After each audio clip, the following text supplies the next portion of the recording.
Welcome to another episode of the E-commerce Lab by Ecomcy, the place of everything related to Amazon FBA and e-commerce. My name is Vincenzo Toscano, founder and CEO of Ecomcy, and today we bring you another session of questions and answers as we do every Tuesday at 5 p.m. Thank you everybody for joining here. We're gonna get started as we do every single week, first with the news of the week, and then we're gonna jump into the session of questions and answers. So everybody that's joining for the first time, the purpose of this session is to answer any questions that you may have regarding the Amazon space or e-commerce. So if you have any questions specific, feel free to drop them on the comments below, or you can also send them by email to business@ecomcy.com or social media, and then we make sure to bring them into the next session. Okay, so I'm gonna start first with some of the news in the space so we can hit the ground running on that, and then we jump straight away into a lot of the questions actually that we have from last week so we can answer them in depth. Okay, so let's start first with the news that we have from the Amazon space, which actually this week there were a lot, especially because last week, for everybody that didn't know, there was the Amazon Accelerate event.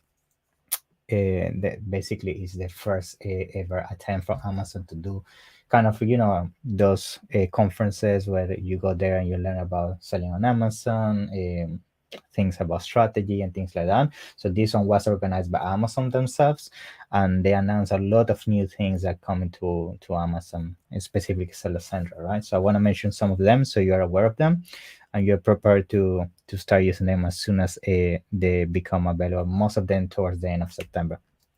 So the first one that was very good news, specific for those huge sellers that have usually the cash flow issues, is Express Payout. So the Express Payout is a new solution Amazon is rolling out that instead of having to wait 3 to 5 days and sometimes 14 days to get your payments into new accounts, now you can do it within 24 hours. So basically within 24 hours, you can withdraw whatever is in the balance of your account. You just withdraw it.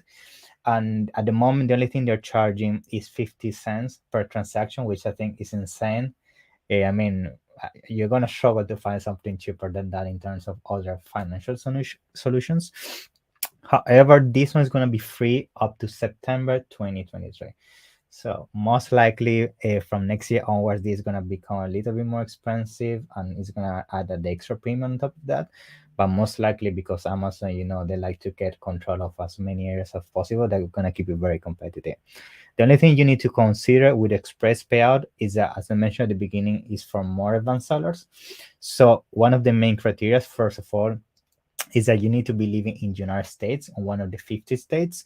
If you're not within basically the United States, you're not going to be able to use this feature, at least for now. The other thing is that you need to have a connected to a bank based in the United States. And the third one, which I think is the biggest filter, is that you need to have at least transaction of $1 million and above. That's why I say this is more for the biggest sellers, and it makes sense, right?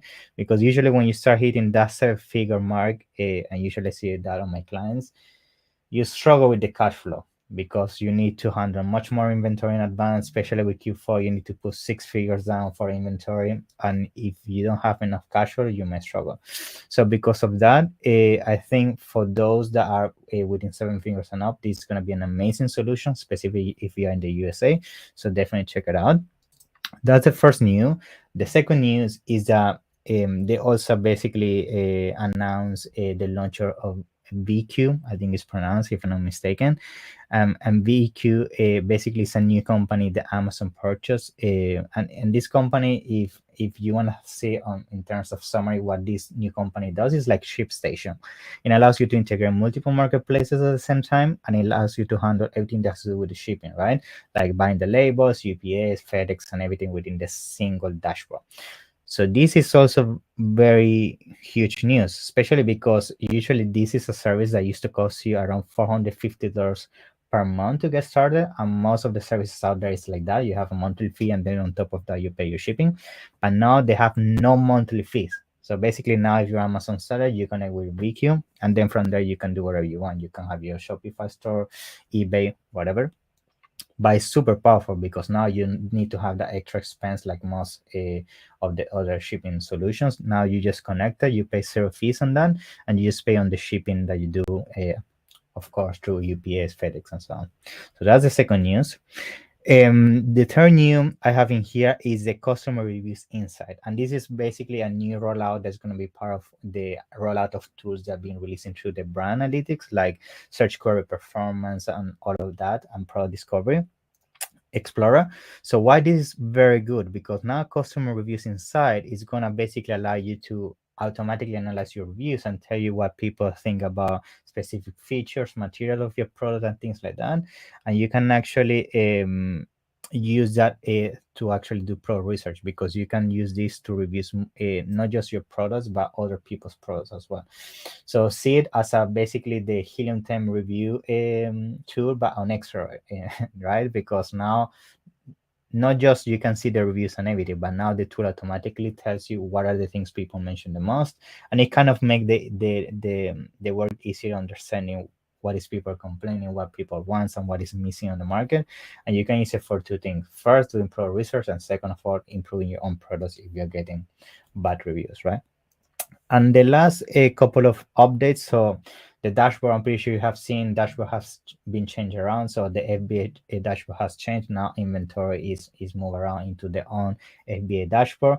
So that's not massive news, but I just wanted to point that out in case you see your dashboard being changed. And the last one would be that now towards the end of September, and I think this one is a very good news, especially for those that like to split test, see what worked the best for your product, and improve from there.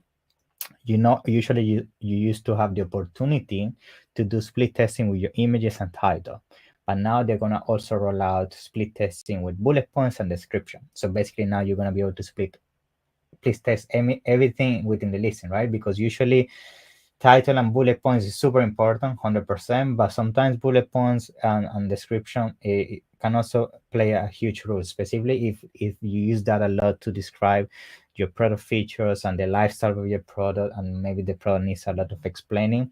That definitely can play a big role. So definitely check that out. It's going to be available towards the end of September. Okay. Awesome. So those were the news. Feel free to comment below if you have any question about them, like criteria, where to find these news or things like that. And make sure to share those resources with you down in the comments. Okay.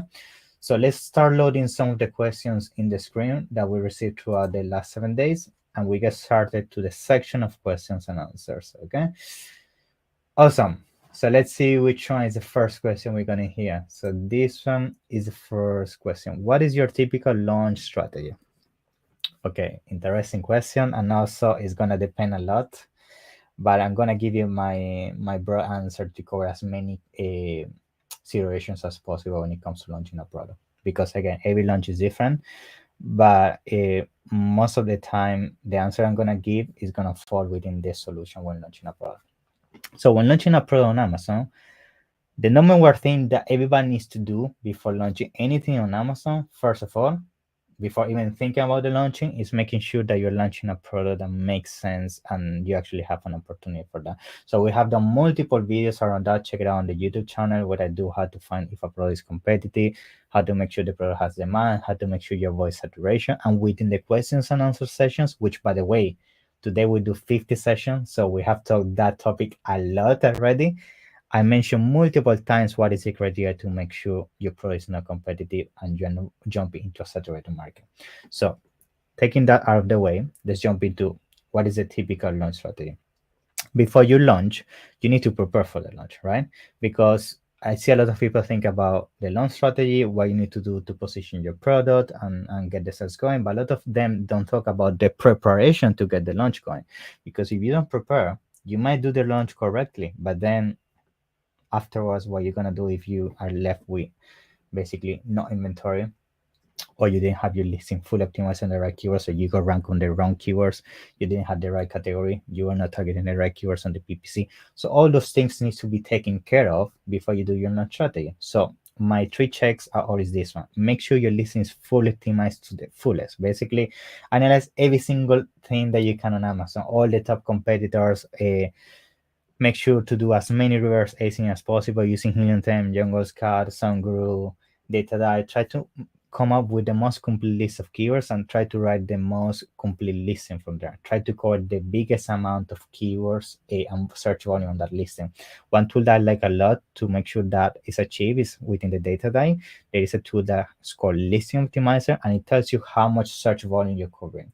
So make sure you're covering as much search volume as possible and that you're targeting as many keywords as possible as an exact within your title, bullet point, description. Sometimes it's not possible because the exact form of the keyword doesn't make sense to add it, but try to at least add it as a phrase. And this tool allows you to see if you're adding as an exact phrase and so on.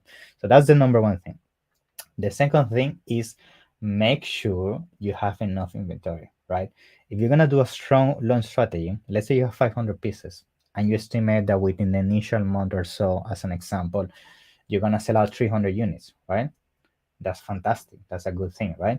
However, you are left with just with 200 units for the second month. If your lead time is about 30, 40 days, you're not gonna make it on time to avoid being out of stock, because by the time you're the more stock, you're going to have 200 units sell faster on the second month if the momentum keeps building up. You need 40, 45 days of lead time to produce or ship it.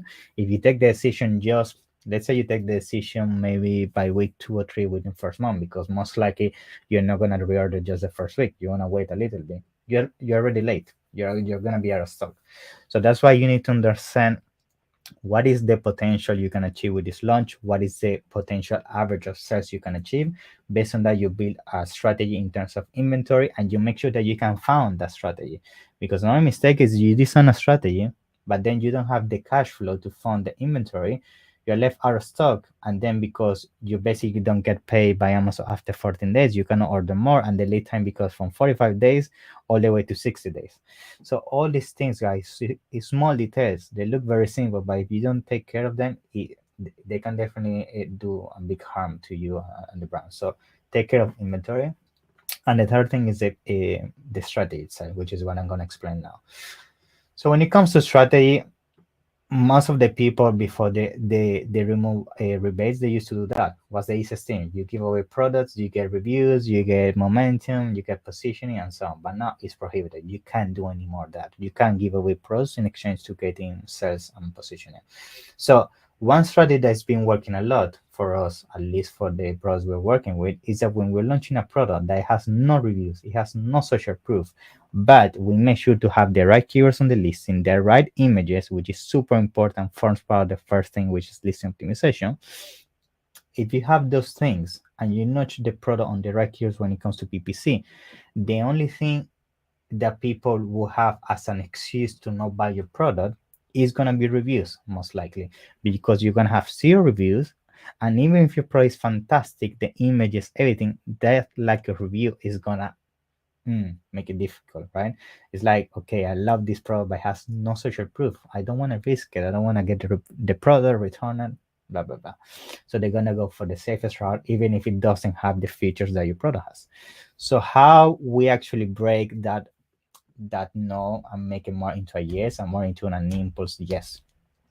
Let's say you're launching into a product category that the average price is $30, right? The way we have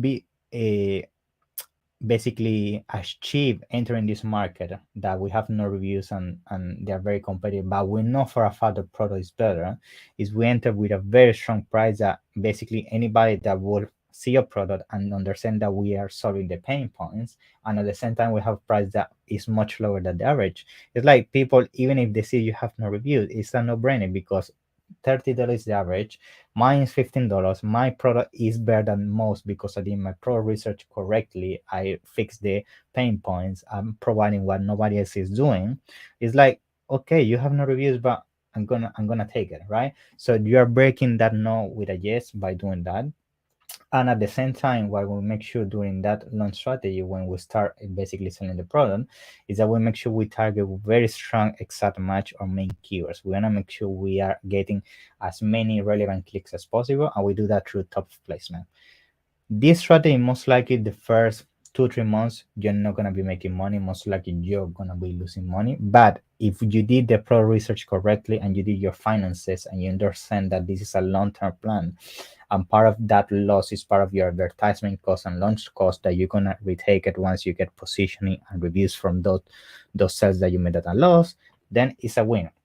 So I think that's usually the strategy is been working the most, because I see other strategies out there that they say, okay, keep the same price as the as your competition, just focus, and they keep saying focusing on the quality, the images, the listing, and on all that.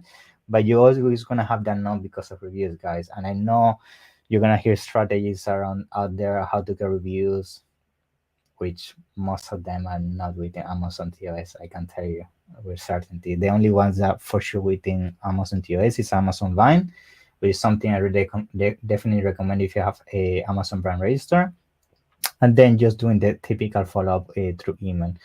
Anything outside of that, guys, you're playing on gray area. I mean, you can get away, but I wouldn't advise, right? So be taking consideration that reviews is not something that you can fix very easily. The only way you can play, which is the other thing that can overcome that no, is the pricing. So taking consideration that doing your launch strategy that you're gonna be selling 50% of that anybody in the market, eat that cost as part of the launch, just as you did when you did rebates, and it's been working very well for us. That's part of the launch strategy I usually advise for most people. Now, if you wanna go more high level, which I'm gonna make sure to cover on another video so I can jump into other questions, is you can start then mixing these things out with influencer marketing, blogging, email marketing. But for most people, if your budget is not there, you're gonna struggle to have so many things moving at the same time. I rather tell you to focus on the basics, which is making sure the product works on Amazon. Because if the product doesn't work on Amazon instance, which means you have the best pricing, you have the best product, right? But still doesn't sell, then even if you do black magic outside of Amazon, the product is not going to work. You need to make sure the basics and the product works on Amazon. If it works, then doing things outside of Amazon is going to enhance the potential of the product. Doing outside traffic things is not going to fix your issue. It's just a solution to get the extra boost on sales. It's very important, these guys. Don't think external traffic is going to fix your issue. If the product doesn't work on Amazon, most likely it's because the product is wrong on Amazon in terms you didn't get the right category, product, feature, pricing, all of that. It's not gonna fix by a person TikTok with 2 million followers and sending traffic to Amazon, because you may get a boost on sales, but once that thing is gone, you're gonna go back down in ranking and you're gonna lose that moment. Okay.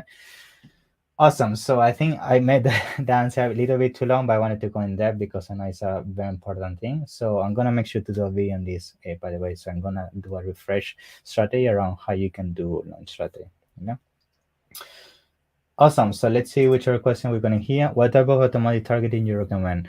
So the type of targeting. So you have 4 types of automatic targeting. You have the close match, you have the loose match, you have the substitutes, and you have the complements. The ones that usually work the best for us is the close match, and it makes sense. You're usually gonna retarget products that close match to your product.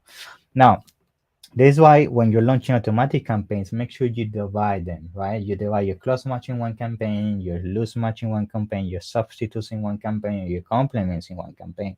First of all, that's going to give you control at the budget level. You're going to understand which one is spending most and which one is spending the least, and you can control that at the high level. Second of all, you're going to be able to do everything that has to do with negating keywords, so transferring keywords much more easier. And third of all, it's going to be much more easier as well to do adjustment at the bid level and make sure that they're basically not competing for the same budget in the same campaign. It's like when you have too many keywords on the same campaign, it happens the same. They compete too much for the same budget and none of them perform. The same with automatic. If you have 4 campaigns within an automatic campaign with $10 budget, most likely just one of them is going to perform. So if you divide them, you basically avoid that problem.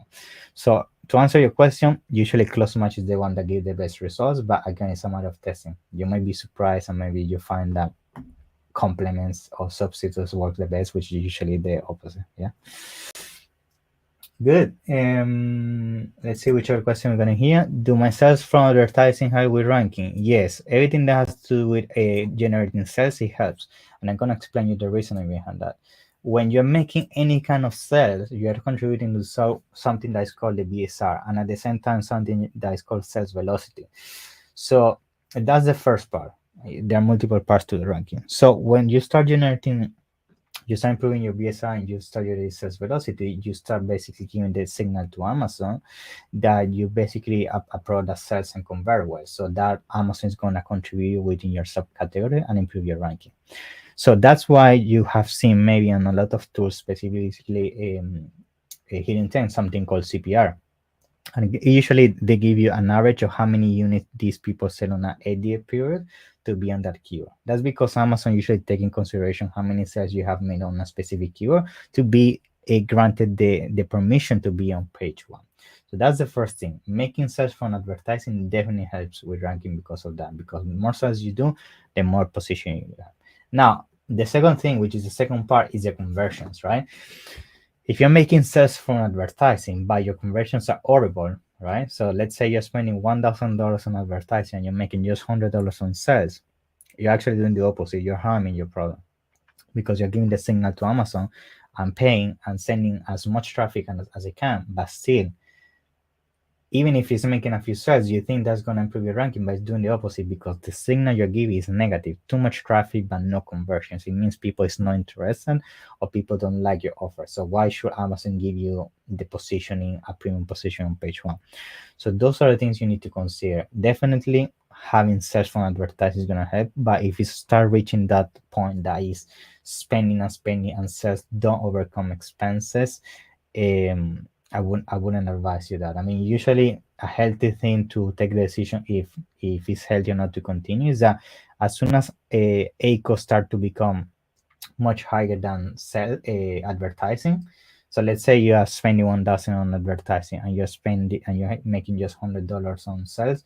That's definitely a no because you're spending much more than your sales. But if you're spending 1,000 on advertising and maybe you're making already, let's say 1,300, 1,400 sales, which again ACOS is super high, but still you're overcoming your expenses. At least on this view, because most likely you're losing money on the granular level, then definitely that's something you should consider if those are your main keywords. Yeah, good. Let's see which other question we got in here. Should we use dynamic fix down only or down and up? Okay, I think this one is regarding the bids. Okay, so yeah, when it comes to the bids, usually most of the time we recommend down only. We don't recommend fixed bids because if you keep fixed bids, sometimes you can get cheaper clicks, but because you use fixed bid, the bid is not gonna go down and it's not gonna allow you to pay less. So that only is gonna cover you that lower price option and also the maximum that you said. Down and up can be dangerous because if you don't have enough data to understand which keywords are the best, you may end up having keywords that start spending double that what they should be spending, and in terms of ACOS doesn't make any sense. So down and up only, I will only do that if you have a keyword that is always like ACOS of 10-15%, amazing keyword, and you know what, I want to give it even more budget and bids, so use down and up. And even sometimes it cannot work. So down and up is something I will use. I wouldn't use most of the time. I only use down only on our strategies. Okay.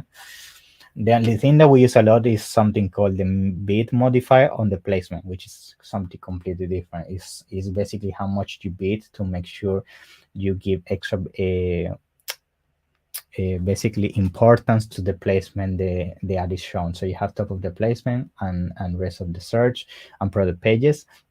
On top of the placement, that's the one you should advise to use if you discover within your data that keyword performs a lot on top of the search. So you want to migrate it onto the on campaign and make sure you give the most focus on top of the placement for that specific keyword. Okay. Okay, and let's see which other question we're getting here. Should I use negative keywords on Broadmatch? Yes and no. So the yes is you should use negative keywords if you start getting a lot of keywords that make no sense. Like, I don't know, you're selling a water bottle and you get a lot of the keyword water, or just bottle, or recipient, or liquid, things that are super broad that has nothing to do with water bottle, then I will negate those. Or for example, if you start getting variations or things that don't relate to you, so if you're selling a 1 liter water bottle and you get a lot 75 ml, 500 ml, and things like that you don't sell, you want to negate that.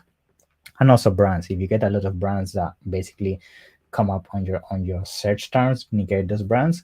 But the things I wouldn't negate on Broadmatch is things that are keywords that are super important for your product, but see they are super inefficient for you in terms they're not generating enough sales, right?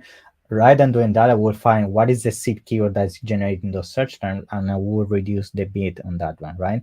Because I feel if you start negating those keywords from your main keywords from day one from your broad match, or even if the campaigns already have some time and you start negating them without them using those keywords on any other campaigns. I mean, if you're telling me you're negating it on the broad match because it hasn't been performing at all, but you want to test it on their own on the exact match, then yes, that would make sense. But negating on the broad match an important keyword such as water bottle, if that's what you're selling, and then not using the keyword anywhere else, I wouldn't advise that, because the only reason most likely you're not performing there is because you're not competitive enough yet. But you never know if down the line you become competitive. So you always want to have keywords somehow being targeted, even with super low bids, that is going to give you a few clicks, which is still much better than having no activity at all on those keywords. Okay. Great. Let's see which other question we're going to hear. How should I price my products? So when it comes to pricing your products, usually have I would say the 7 times rule, right? This is something I came up with myself, and this is something that has worked for me. But again, this is going to be arbitrary. Some people have different mindset when it comes to how much profit they want to make and processes. But usually something I buy, I want to sell at least 7 times what I buy it from, right? Something about is $5, at least I need to sell at $30, no matter what. And this is because after testing with different multipliers, I started with 3, then 4, 5, 6, and I realized that every time I multiply by 7, I have a super comfortable window of, covering my expenses, PPC, things like that, and still be left with something, and I have room to breathe, right? That's the number one thing that matters to me, because if you do just 3, 4 times, you may fall short. If something happens, you need to do things to push the product, extra advertising, CPCs go up, and things like that, things that you didn't consider, you're gonna struggle if the margins are low. So 7 times, I think, is a healthy thing to get started with. So that's my advice. If you're buying something to $5 landed, I would say at least $30. If you can, because the market doesn't allow it, and you see that something that costs you $5 landed, people are selling it for $10, $15, run. Run very far, because if you're seeing something that's landed $5 and the same for $10, $15, those guys are making no money. And if they're doing maybe 50p, $1 maybe, but you're gonna do all their work for $1. I mean, think about that, right? So yeah, at least 7 times, I would say. Okay. Awesome. So let's see. I think this is the last question for today's session. So how often do you optimize your product listing? So when it comes to optimizing product listing, actually within our processes, we optimize I would say every 2 to 4 weeks, right? So it depends on the amount of data. If it is a product that we're spending thousands of dollars per day, I would say yes, every 2 weeks, just to make sure anything that was discovered within the PPC would move it within the listing. But if it's a listing that maybe we're spending a few hundred or thousands per month, like let's say we're spending, I'm gonna put an arbitrary number here just to make it easier for people to comprehend. Let's say you're spending $100 per day, you spend just around 3,000 per month, maybe once per month. But if you're spending maybe 5 or 10,000 per month on a product, that's another thing. You most likely have enough data to do it more often, the optimization and migrating that data from your PPC to your listing. And we just don't do it with the PPC, by the way. We also analyze your search query performance, your brand analytics, everything that has to do with Helium 10, data that we use, everything. I will make sure that every 2 weeks to 4 weeks, you have the listing as optimized as possible and covering all the fronts in terms of keywords, phrases, and search volume. Okay. Awesome. So I think that is everything for today's session. We still have a couple of questions that I didn't have the time to cover on this 30-minute session, but I'm going to make sure to bring it into next one and next Tuesday.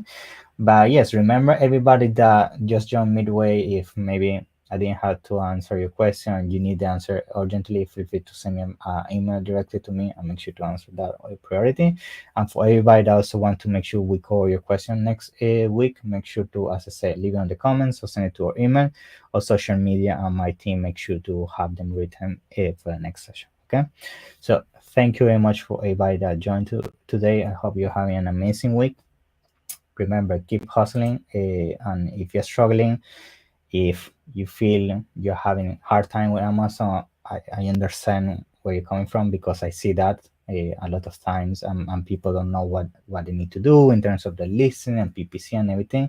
But you have a lot of free resources like this one. I mean, this is the purpose of this. We are giving you as much strategy and give you value. Make sure you spend the time learning these resources. I'm pretty sure if you nail down the SOPs that we teach here and the strategies, and you are very methodic, we implement that with your business, you're gonna succeed. It's a matter of time. Okay, so take care. Thank you for your time, and see you on the next one. Bye bye.